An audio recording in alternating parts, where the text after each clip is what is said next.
안녕하세요. 한송이 상담사입니다. 오늘은 자녀 심리검사에 대한 이야기를 해볼까 합니다. 자녀를 키우다 보면 아이의 심리가 궁금할 때가 있죠.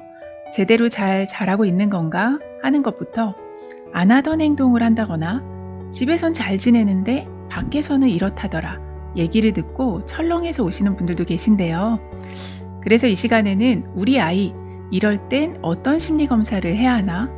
또 그걸 통해서 어떤 도움을 받을 수 있을까 하는 부분에 대해 간략히 3가지 심리검사를 소개해 드리도록 할게요.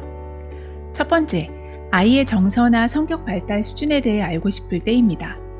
성인은 정서적으로 힘들 때 나 우울해, 나 이것 때문에 분노 폭발할 것 같아 이렇게 표현하잖아요. 하지만 아동들은 주로 행동으로 관찰되는데요. 예를 들면 아이가 몸이 아픈 건 아닌데 요즘 계속 기운이 없거나 반대로 지나치게 산만하거나 또 자꾸 짜증을 내고 작은 일에 폭발하는 것, 이런 상황이 여기에 해당됩니다. 이럴 때에는 정서와 심리적 적응을 같이 가볍게 측정해 볼 수 있는 KPRC 검사를 추천드립니다. KPRC의 한국판 정식 명칭은 한국아동인성평정척도고요. 불안, 분노와 같은 정서적 영역, 또 행동 영역, 사회성, 지적 발달 단계 등 간단하지만 골고루 확인하면서 이것이 평균 범주에 속해 있는지를 파악할 수 있는 검사입니다. 관계에서 자꾸 고립되게 행동해서 검사를 해보니 사실은 내면에 불안이 내재되어 있을 수도 있고요. 현실 접촉의 문제인 것을 알게 되는 경우도 있습니다. 자, 그런데 이 정서적인 특성만 가지고 개선점을 찾는 데에는 조금 아쉬움이 있는 경우가 많아요. 어떤 경우에는 분명히 어려움이 있어서 왔는데 모든 영역이 평균 범주로 나오기도 하거든요.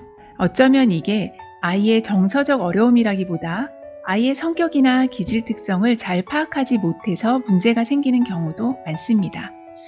그래서 2번째 추천드릴 검사는 JTCI, 아동 청소년 기질 및 성격 검사입니다.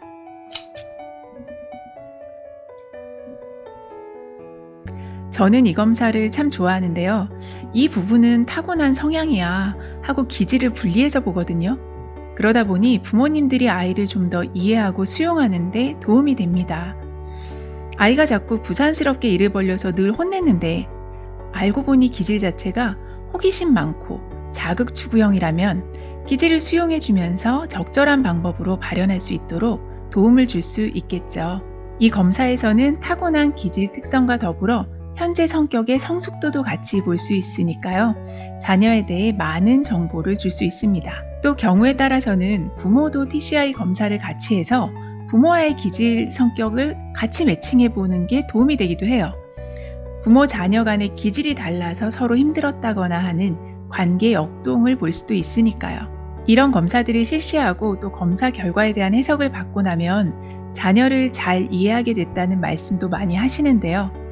자녀를 이해하게 되었으면 그 다음은 알게 된 것을 기반으로 잘 양육하는 거겠죠. 그래서 3번째 추천 검사는 PAT 부모 양육 태도 검사입니다. 이 검사에서는 8가지 양육 태도를 영역별로 과도한지 부족한지를 살펴보는데요. 예를 들어 어떤 부모는 저는 우리 아이한테 전혀 압박을 주지 않아요 라고 얘기하시는데요. 그런데 사실 적당한 기대는 아이의 동기 유발을 위해선 필요하거든요. 그래서 이상적인 수준에 비해 어느 정도인지 가늠해 볼 수 있습니다. 하지만 양육에 왕도가 없는 이유는 자녀의 기질이 다 달라서인데요. 그래서 양육 방식도 달라질 수밖에 없고요. 조금 전에 말씀드린 JTCI 검사와 함께 부모 양육 태도 검사를 진행하시면 전문가를 통해 우리 아이에게 적절한 도움과 안내를 받으실 수 있습니다. 검사 소개는 끝났는데요. 마지막으로 자녀 심리검사와 관련해서 꼭 알아두면 좋을 부분을 말씀드릴게요. 검사 종류마다 다르긴 하지만 보통 초등학생 정도까지는 자녀가 아직 자신에 대한 객관적인 보고를 하기 어렵기 때문에 주 양육자가 검사를 진행합니다. 아이에 대해 관찰한 것을 체크하는 거죠. 그런데 부모의 렌즈로 보다 보니 지금 현재 부모가 자녀의 특정 행동에 유난히 포커싱하고 있을 때 그것을 좀 더 과장되게 볼 수도 있습니다.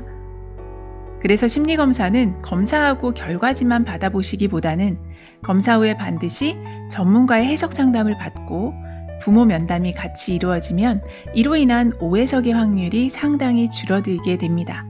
오늘 자녀 심리검사에 대해 몇 가지 소개해드렸는데요. 물론 검사의 종류는 훨씬 더 많습니다. 자녀를 이해하는 데 도움을 받고 싶으시다면 마음건강센터를 통해 지금 검사를 신청해 주세요. 부모와 자녀가 함께 성장해 나가길 응원합니다.